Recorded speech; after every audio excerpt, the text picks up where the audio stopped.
안녕하세요 여러분. 오늘은 한국에 대한 특별한 여행 이야기를 나눠보려고 합니다. 제가 최근에 학생들에게 한국에 대해 물었을 때 그들은 K-팝, 드라마, 불고기 같은 것들을 언급했어요. 하지만 실제로 한국을 경험하면서 그들의 인식은 어떻게 변할까요? 여행 전 우리는 한국의 에티켓과 언어를 배우며 준비했습니다. 비록 일부 학생들은 처음에는 다른 나라를 선호했지만 인천국제공항에 도착하자마자 그들의 관심은 급속도로 증가했죠. 여러분, 여행을 통해 한국에 대한 학생들의 인식이 어떻게 변했을까요? 한국의 현대적인 면모와 전통이 어우러진 모습을 보며 그들은 어떤 감정을 느꼈을까요? 한국 곳곳에서 만난 현대기술과 전통 문화가 학생들에게 어떤 영향을 미쳤을지 함께 생각해보는 시간을 가져보겠습니다. 그리고 이 여행이 학생들에게 어떤 새로운 꿈과 가능성을 열어줬는지도 살펴보죠. 지금부터 그들의 놀라운 여정을 따라가 볼까요? 안녕하세요. 잘 지내셨나요? 특급 사연의 채연이에요. 저희는 특급 사연에 공식 이메일로 제보받은 사연을 바탕으로 재구성한 이야기를 전달해 드리고 있어요. 여러분의 구독과 좋아요, 그리고 알림 설정은 영상 제작에 큰 힘이 돼요. 영상 수익은 독거노인 및 불우이웃 등에게 전액 기부되니 꼭 끝까지 시청 부탁드려요. 그럼 오늘의 특급 사연 들려드릴게요. 한국에 대해 여러분은 무엇을 알고 있나요? 제가 학생들에게 물었습니다. 몇 명이 손을 들며 K-팝, 한국 드라마, 불고기, 바비큐, 비빔밥 등 언급했습니다. 몇몇은 한국전쟁과 같은 역사적 사건을 언급했고 삼성과 현대 같은 기업들을 언급하기도 했습니다. 저는 미소를 지으며 직접 가보면 알 거예요. 열린 마음으로 한번 가봐요. 이번에 한국에 다녀오는 게 인생에서 큰 경험이 될 거예요. 여행 전 몇 주간은 준비로 가득했습니다. 한국 에티켓과 언어 기초에 대해 공부하는 시간으로 보냈고 간단한 한국 요리도 직접 만들어 보았습니다. 처음에 회의적이었던 마음은 서서히 호기심과 설렘으로 바뀌었습니다. 드디어 출국 날이 다가왔습니다. 비행기에 탑승하자 좋은 느낌이 다가왔어요. 왜냐하면 저도 솔직하게 한국은 처음이거든요. 유럽 쪽은 몇 번 가봤지만 학생들만큼 저도 기대됐어요. 비행시간은 길게 느껴졌지만 학생들은 아직까지도 반응은 그리 좋지 않았습니다. 좋아하는 친구들도 있었지만 일본이나 중국이 아니어서 실망하는 친구들도 많았거든요. 기장이 인천국제공항에 착륙을 알리자 모두들 창문에 얼굴을 대고는 열심히 보는 친구들도 있었습니다. 도착하자마자 인천공항은 그 자체로 경이로운 그 자체였습니다. 넓고 쾌적한 인천국제공항은 세계 최고 공항으로 손꼽히는데 그 이유를 쉽게 알 수 있었습니다. 높은 천장과 예술적인 건축물, 넓은 복도, 최첨단 시설이 저희를 맞이했기 때문입니다. 이전에 보았던 공항과는 전혀 달랐습니다. 그리고 로봇이 있었습니다. 로봇이 있다니 신기하더라고요. 친근하고 자율적인 기계들은 터미널 곳곳을 돌아다니며 도움을 주고 길을 안내하며 때로는 노래나 춤을 추기도 했습니다. 학생들은 신이 나서 로봇을 쫓아다니며 셀카를 찍기도 하고 로봇이 작동하는 모습을 신기하게 바라보기도 했습니다. 입국 심사를 통과한 후 짐을 찾으러 갔습니다. 여기서 또 한 번 놀라게 됐습니다. 스크린의 수화물 상태가 실시간으로 업데이트가 되고 가방은 빠르게도 해외여행을 갔다 온 경험이 있는 몇몇 학생은 이렇게 빨리 짐을 받아본 적이 없다고 말하기도 했습니다. 아니 이렇게 빠르다니요. 저도 놀랐습니다. 터미널을 나오자 가이드 정훈 씨가 영국 명문 시트루아르 고등학교를 환영합니다 라고 적힌 팻말을 들고 저희를 맞이했습니다. 그는 따뜻한 미소를 가진 영어 실력을 갖춘 젊은 남성이었고 우리에게 한국을 보여주고 싶어하는 열정이 넘쳤습니다.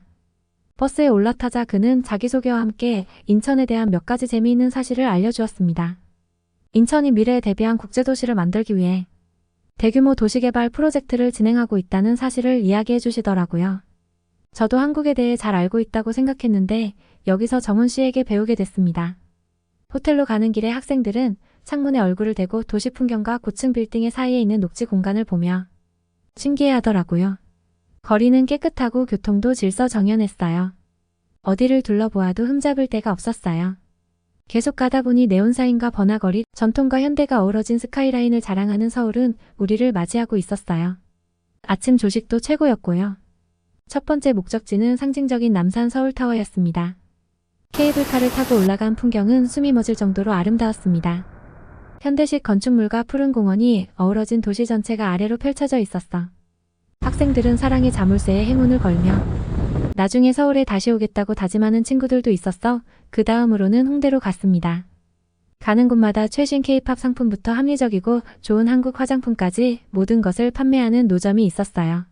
학생들은 쇼핑도 하고 길거리 음식도 맛보며 즐겁게 지냈습니다. 매콤한 떡볶이, 바삭한 감자튀김, 마약, 옥수수, 회오리 감자를 정말 맛있게 먹더라고요. 저도 맛있게 잘 먹었어요. 감자 마니아여서 회오리 감자가 정말 맛있었습니다. 그 뒤로는 북촌 한옥마을로 가게 되었습니다. 골목길을 걷는 것은 마치 시간 여행을 하는 것 같았습니다.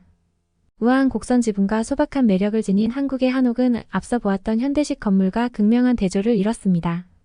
우리는 이 집들이 수백 년의 역사를 지닌 서울의 과거를 간직하고 있다는 것을 알게 되었습니다.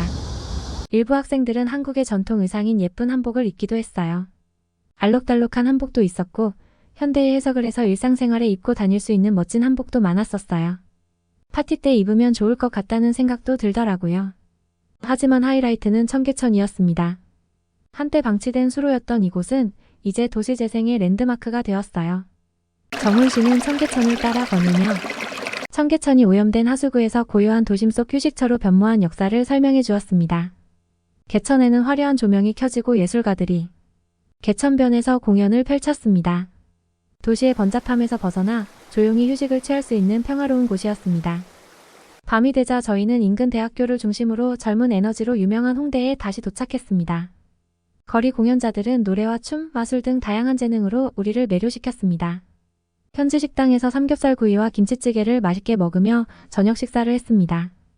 음식의 따뜻함과 함께 자국의 문화를 우리와 공유하고자 하는 한국인들의 따뜻한 마음도 느낄 수 있었습니다. 이제는 한국에서 가장 유명한 고궁 중 가장 유명한 경복궁으로 가게 됐습니다. 경복궁의 이름은 풍경이 아름답고 복스러운 궁전이라는 뜻으로 웅장한 입구에 다다르자 그 이유를 알 수 있었습니다. 정문인 광화문 앞으로 들어가자 멋진 경복궁이 펼쳐졌습니다. 번화한 도심을 배경으로 광화문 앞에 서구 경복궁으로 들어가니 마치 예전 조선시대로 이동한 것 같은 기분이 들었습니다. 가이드 정훈 씨는 궁궐의 역사에 관해 설명하기 시작했습니다. 학생들은 한마디 한마디에 귀를 기울이며 열심히 듣더라고요. 우리는 경복궁을 보면서 정말 대단하다는 생각밖에 안 들었어요. 왕이 정사를 보던 곳과 고유한 정원이 있는 평화로운 생활 공간까지 구석구석에 이야기가 담겨 있었습니다. 건축물은 조화와 균형에 대한 교훈을 주었고 건물은 자연과 잘 어우러졌습니다. 하지만 가장 하이라이트는 근위병 교대식이었습니다. 화려한 전통 유니폼을 입은 근위병들은 우아한 느낌과 멋있는 느낌이 들었어요. 학생들은 카메라를 들고 열심히 사진과 동영상을 찍으려 노력하더라고요. 하지만 경복궁은 과거에 관한 것만이 아니었습니다. 우리는 이 문화적 보석을 복원하고 보존하기 위한 한국의 노력에 대해서도 배웠습니다. 경복궁은 일제의 침략과 점령 기간 많은 원형이 파괴되었습니다. 역사적 기록과 고대 기술을 바탕으로 한 세심한 복원 작업은 유산에 대한 한국의 헌신을 보여주는 증거였습니다. 궁궐을 둘러본 후 저희는 연못가에서 잔잔한 물에 비친 탑들을 바라보며 휴식을 취했습니다. 정말 평온한 기분이 들었어요. 궁궐 내에 있는 국립민속박물관에서 하루를 마무리했습니다. 고대 의뢰부터 역사 속 한국의 일상생활에 이르기까지 수세기에 걸친 한국인의 삶을 깊이 있게 살펴볼 수 있었습니다. 학생들은 특히 힐레와 투수축제와 같은 한국의 전통의식에 대한 전시물에 흥미를 보이더라고요. 궁궐 내를 나서자 해가 찌기 시작하면서 고대 건축물들이 황금빛으로 물들기 시작했습니다. 시간 여행을 마무리하기에 딱 좋은 시간이었습니다.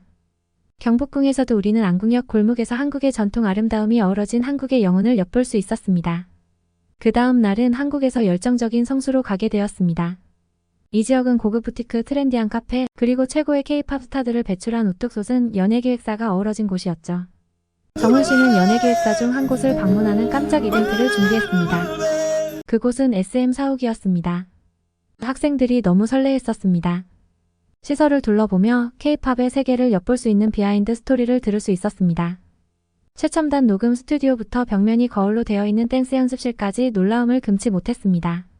학생들은 세련된 뮤직비디오와 공연이 제작되기까지 얼마나 큰 노력과 헌신이 필요한지 엿볼 수 있었습니다. 다음 일정은 K-팝 댄스 워크숍이었습니다. 전문 댄서들이 이끄는 가운데 학생들은 인기 K-팝 노래의 동작을 배우기 위해 노력했습니다. 저는 따라 해보려 해도 도저히 못하겠더라고요. 몇몇 운동신경이 좋은 친구들은 잘 따라하더라고요. K-팝 스타들의 실력과 운동 능력에 대해 새롭게 알게 된 시간이었습니다. 점심은 인기 K-팝 그룹을 주제로 한 카페에서 즐거운 시간을 보냈습니다. 기념품으로 장식된 벽과 히트곡의 이름을 딴 메뉴 뮤직비디오가 반복 재생되며 분위기를 고조시켰습니다. 일부 학생들은 사인 앨범과 포스터 같은 기념품을 집으로 가져가기도 했습니다. 그리고 호텔로 돌아오는 길, 서울에 거리는 상점과 카페, 지나가는 차에서 울려 퍼지는 K-팝 소리로 활기를 띠었습니다. K-팝이 한국 문화에 미치는 영향력과 한국을 세계 지도에 올려놓는데 중요한 역할을 하고 있다는 것을 확실히 느낄 수 있었습니다. 그날 밤 잠자리에 누웠을 때도 귀에 쏙 들어오는 음악이 계속 머릿속을 맴돌았습니다. 우리는 K-팝을 듣기만 한 것이 아니라 직접 경험한 것이었습니다. 그리고 그 과정에서 우리는 현대 한국 문화의 중요한 측면을 이해하게 되었습니다. 여행이 막바지에 이르자 저는 학생들에게 한국에 대한 인식이 어떻게 바뀐지에 관해서 물어봤습니다. 학생들은 처음에는 한국에 대한 인식이 많았지만 이제는 감탄과 존경으로 바뀌었다고 했습니다. 영국도 요즘 경제가 좋지 않은데 한국의 문화산업과 단단한 기업들을 보고 배울 점이 많다고 생각합니다. 전 앞으로 많은 영국 사람들이 한국에 와서 더 많은 것을 배우고 갔으면 하는 생각이 듭니다. 그리고 영국과 한국은 좋은 우정을 쌓아나갔으면 좋겠어요. 이번 여행이 학생들뿐만 아니라 저도 단순한 수학여행이 아니라 인생을 바꾼 여정이었다는 것이 분명했습니다. 영국으로 돌아가는 비행기에 탑승하면서 마음이 교차했습니다. 집으로 돌아간다는 기쁨도 있었지만 정든 나라를 떠나야 한다는 슬픔도 있었습니다. 학교로 돌아온 학생들은 한국에서의 나라는 주제로 발표를 준비했습니다. 학생들은 자신들의 경험을 소개하고 이야기를 나누고 한국 요리도 만들었습니다. 한때 우리의 여행지 선택에 의문을 품었던 많은 학생, 이제는 더 흥미를 갖고 더 많은 것을 배우고 싶어 했습니다. 한국에 있는 대학교로 유학을 지원하려는 학생들도 많이 늘어났습니다. 한국에서의 여정은 끝났지만 추억과 한국의 인식에 대한 긍정적 변화는 영원히 남을 것입니다. 케인 씨의 사연 어떠셨나요? 영국 학생들이 한국에 대한 시각이 바뀌어서 뿌듯하네요. 잘 들으셨나요? 오늘의 특급 사연은 여기까지예요. 본 영상을 보시고 남기고 싶으신 말이 있으시면 댓글로 남겨주세요. 제가 사연자분께 꼭 전달해 드릴게요. 채택되신 분께는 소정의 선물도 드리고 있어요. 여러분의 구독과 좋아요, 그리고 알림 설정은 영상 제작에 큰 힘이 돼요. 그럼 다음 사연에서 꼭 만나요.